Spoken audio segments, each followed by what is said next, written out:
explicándolles a batalla de Nacho. Non, muller, seguro que precisa calcular as ecuacións de segundo grado para saber canto ano ten que botarlle a comida.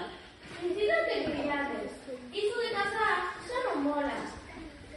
Como se nota que non lees esas novas ideas ni veréis que veis de Francia? De Francia, di. Lees todos os libros que vais quedar como tolo de Don Quixote.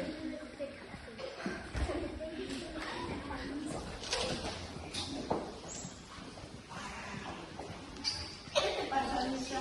Véxote cara de ferreiro. Bótoche unha carreira para desafogar. ¡Feito!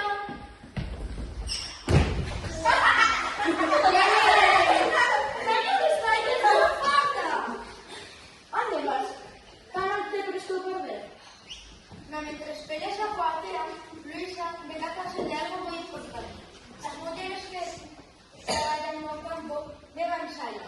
As meninas que corren polos carreiros levan saia.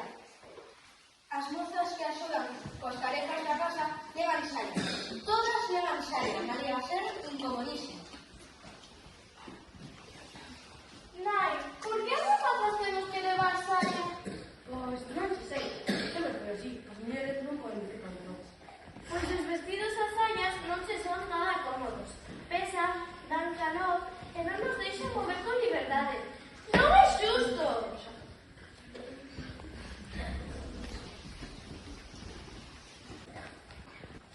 Isto xa é outro cantar. Agora xa me podo mover con liberdade.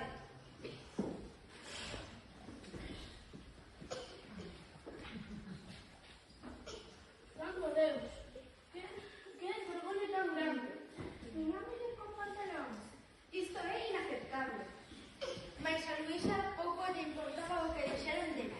Comezou a ler para as mulleres analfabéticas nas fábricas. Luisa quería que tiveran acceso á lectura e á cultura. E, sobre todo, pudieran pensar por elas mesmas. Luisa viaxou moito e viviu en varios países. Un día xa de volta a Cuba, un garda que pasaba por ali dalle o alto. Rapaza, isto é un alberxe, un escándalo público. O día seguinte, Extra!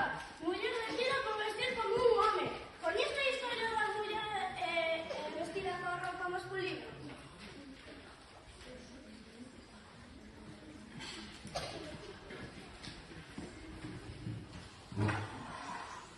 Señora Capetillo, ten vostede algo que dicir?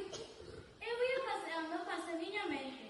Non fixe nada malo. Eu sempre levo pantalóns. Como? Que sempre viste pantalóns? Sí, levo recorrida toda América con estes pantalóns postos. O pantalón é a peza máis higiénica e cómoda. Entón, a lei non di nada ao respecto. Terei que absolvela. Queda vostede en liberdade. aquilo significou algo importante. Luisa seguiu a usar pantalóns e a vestir como lle quedaba.